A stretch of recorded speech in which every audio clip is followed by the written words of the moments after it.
Hey Paso, Aries, Aries, Sun, Moon, Rising, Venus, Mars, Mercury. Here's your weekly tarot reading. Starting with the transits. The Sun is currently at 11 degrees Virgo, squaring the Moon at 15 Sagittarius. Mercury is 7 Libra. Venus, 28 Leo, opposite Saturn, 20 retrograde Aquarius. Mars, 8 Gemini, sextiling Jupiter, 6 degrees retrograde in Aries. We have the full moon in Pisces coming up on Saturday, September 10th. It will be 17 degrees Pisces. So see where that falls in your chart. It will be conjunct my natal Mercury, 14 Pisces in the 7th house. 6 cards for Aries.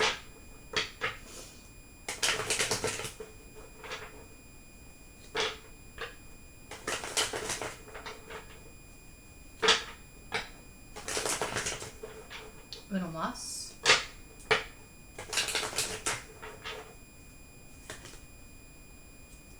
Six of Cups, Ace de Copas. Seven of Swords, Seis de Espadas. Star, La Estrella. The Hermit, El Ermitaño. La Templanza, Temperance.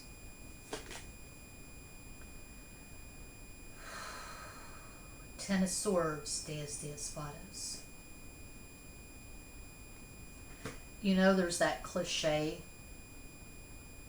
It was probably in at least a few episodes of Sex and the City where a woman goes through a really bad breakup and she starts just eating ice cream out of the carton. She goes around her apartment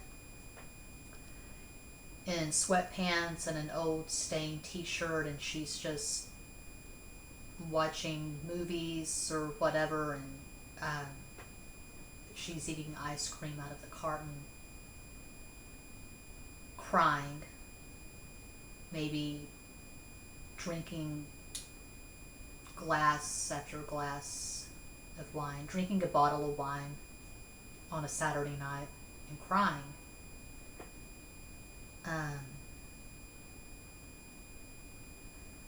That's what I'm seeing here. I'm seeing the cliche. I'm seeing a really painful breakup and you're still processing this. You feel like you're in a downward spiral. You're on your way to rock bottom. And you're just going through that really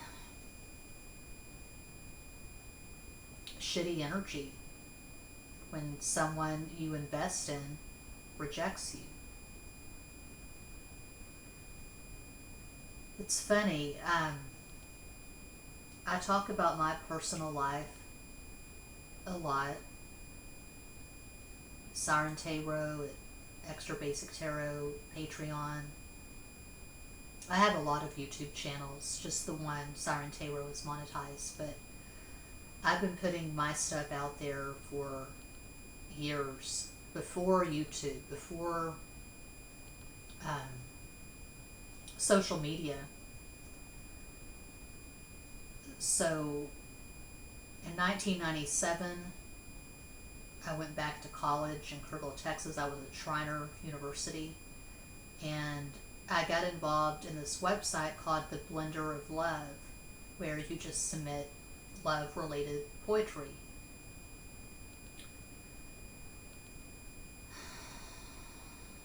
And I'm pretty sure I always used my name. I didn't create a pseudonym or an alter ego. Anyway, at the Blender of Love, I got a lot of hate because I put so much out there. I was so transparent. I overshared. Oh, that's TMI, you know. So that's why it's interesting to me, the hate that I've gotten at YouTube people don't know that I've been at this for decades, just oversharing my life and just talking about whatever I'm going through. So what was my point bringing up the blender of love?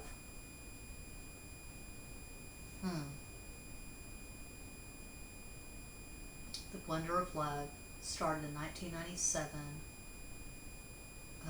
Then there was Zanga, then there was MySpace, then Facebook, Twitter, Instagram. YouTube I found, I think I uploaded my first video to YouTube New Year's Eve, 2010.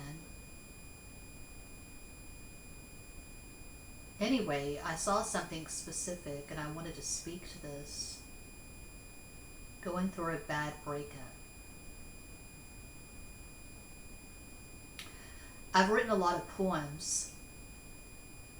That's how I processed bad breakups, but that wasn't the point that I was trying to make. I had this certain point that I was trying to make. I lost it.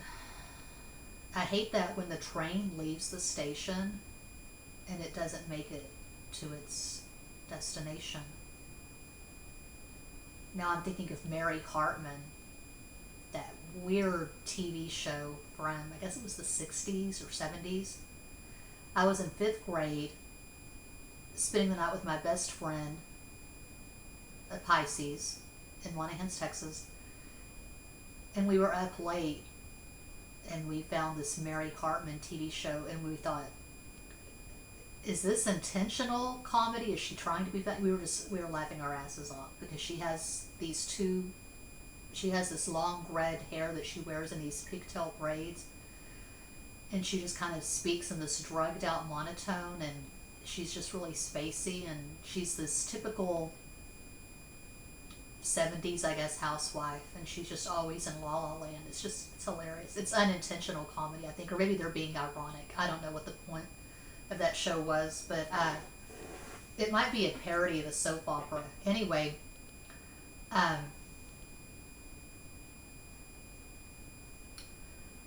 going through a breakup.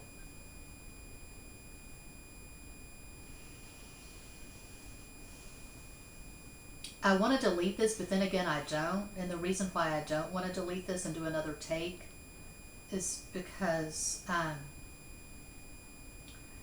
we all have our preferences. We're all different people with different preferences. But I personally don't like watching a tarot reading where it just seems so crisp and polished and professional and formulaic, and there are no mistakes, and it's just flawless. It makes me nervous. I don't know why, it just does. I don't like fake. I don't like professional when it comes to anything on YouTube. There's one astrologer I like reading, Pam Gregory, and I have a couple of her astrology books. She may have written more, but I have 2 of her astrology books. You don't really believe in astrology, do you? I don't know what the other title is. She's one person I enjoy watching at YouTube who is very crisp, and she's very polished, and she's very professional, and she's very classy. She's always in the same setting. She's on this sofa with these pillows, and it's very pretty, and it's nice. But as a rule, I like watching people where there's always an element of surprise. You're not sure what to expect, and there's no recognizable formula, you know, and I don't really see that in the tarot readings that I've seen at YouTube. Most of the tarot channels that I've seen, it's very rigid. There's always a certain flow, a certain formula, you know, and that's what people want a lot of the time. They want to go to their Aries reading and they want to hear about this soulmate or this twin flame or when they're coming into union or how much money they're going to manifest before 2023 or whatever. And I don't read like that, but that does bug the fuck out of me that I wanted to talk about breakups and I was going somewhere and I just lost it.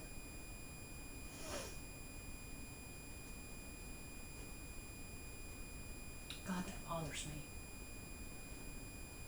Talking about client readings. And it's funny because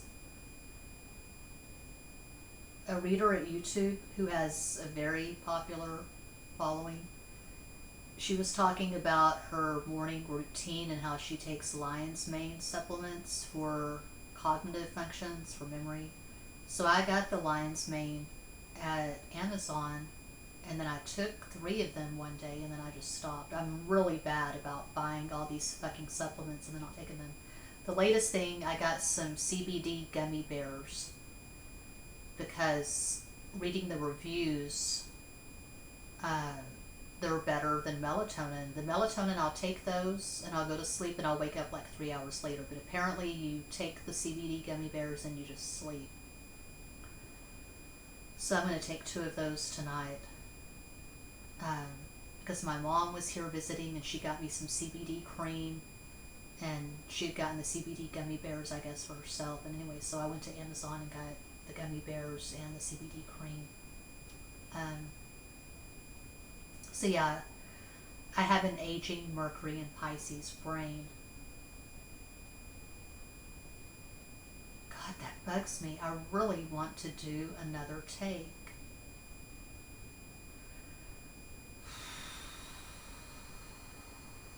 I remembered. Okay. I was talking about this in a client reading a few nights ago, I think.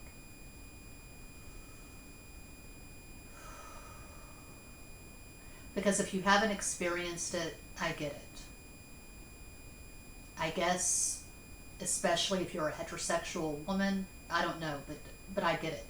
If you've not experienced it yet, you may think there's nothing more magical and wonderful than falling in love, getting married, having kids. I've been married and divorced twice. I've given birth twice. But what I was talking about is how in 2004, and I'm editing myself, I'm censoring myself because my ex, he subscribed to this channel now, and we're going to do a podcast together. He has a rune channel, and we've done a few collabs on his rune channel. I'm not bashing him or anything, but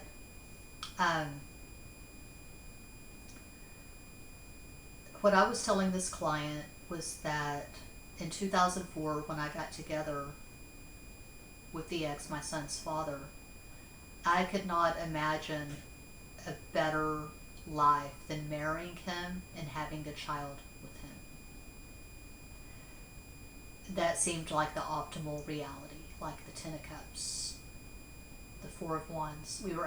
I was actually married to my first husband when I met him. I could not get away from the first husband fast enough. There was no abuse. I was just miserable. We weren't a good match.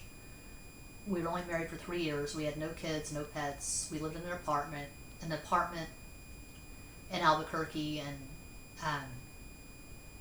I literally left him with the clothes on my back. I just couldn't get away fast enough because I was in love with my second husband, my boyfriend at the time.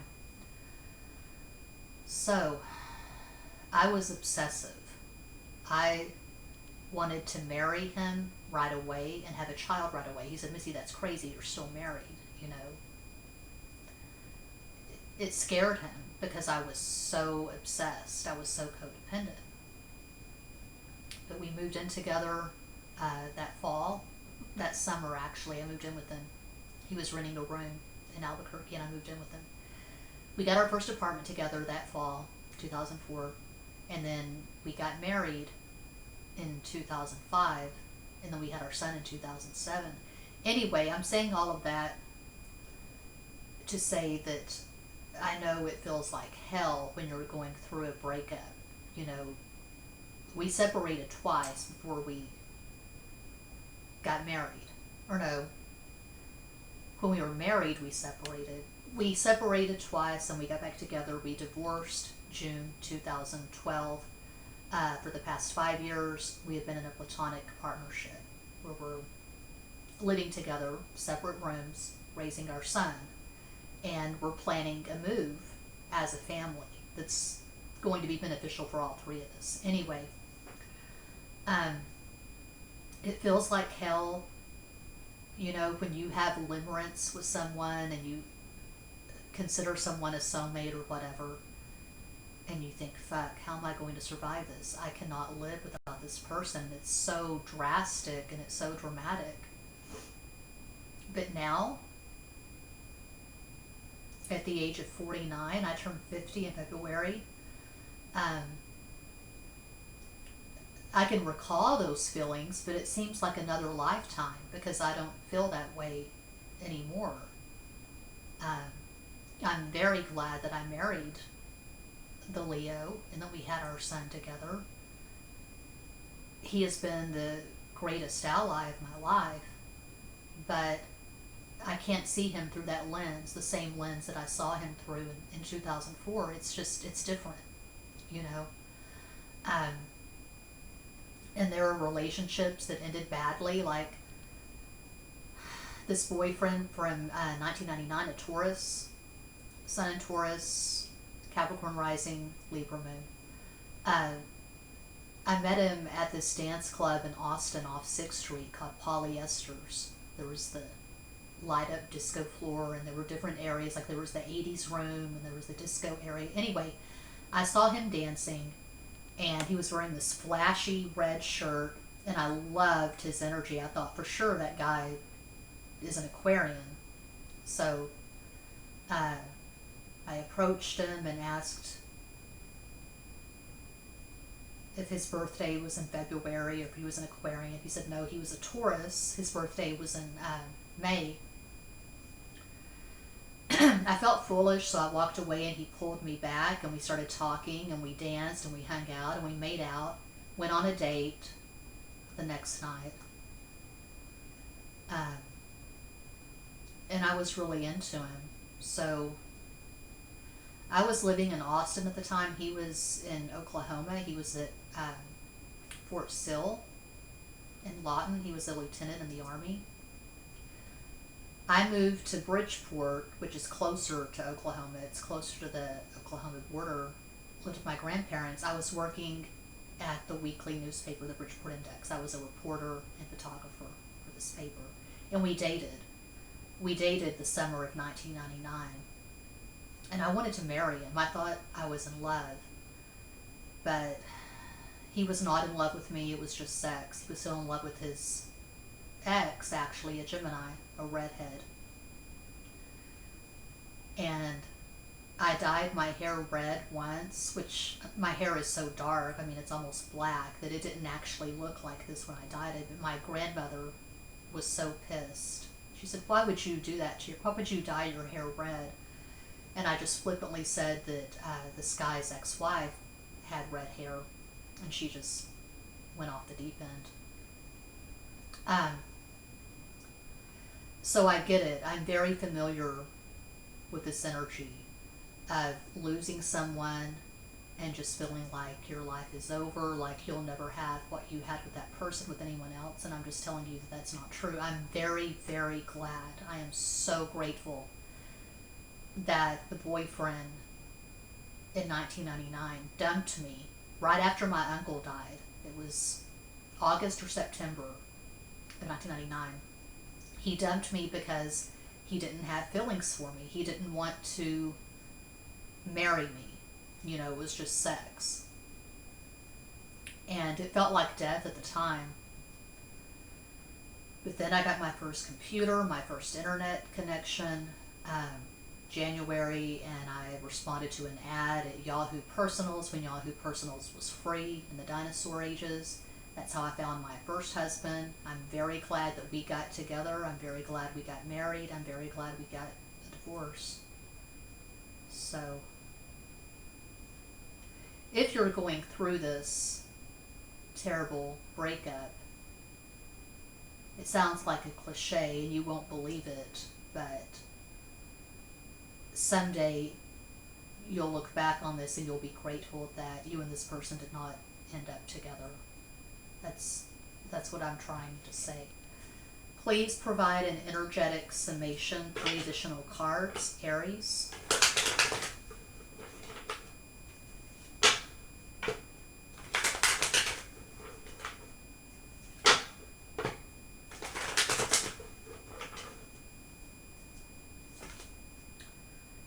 Page of Pentacles.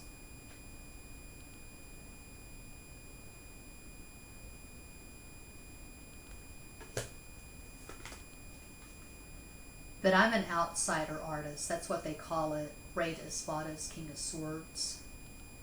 You know, I don't like what everyone else likes. People tell me, oh, you're going to love this artist or this musician or this band. And no, I don't.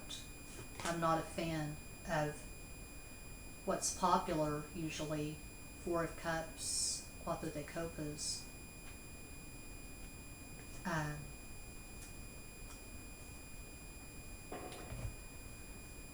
I have eclectic taste. I got pissed earlier when my son said that Disney bought Bleach. Does Disney want to own the entire fucking planet? I hate Disney. So this person, if this is your story that resonates, this ex, this person who recently dumped you, maybe they rejected you, they're being very cold.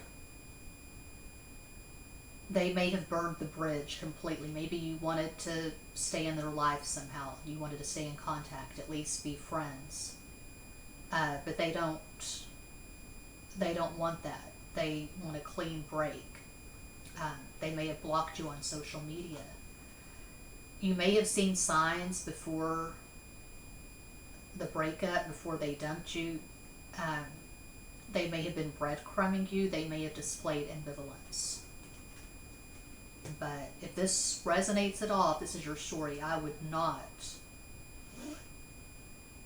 recommend reaching out to this person. Let it go. So that's what I have for Aries. Thank you for watching until the end if you did. That was awkward. There was a lot of dead silence there. Some Mary Hartman moments. So thanks for watching. Peace out.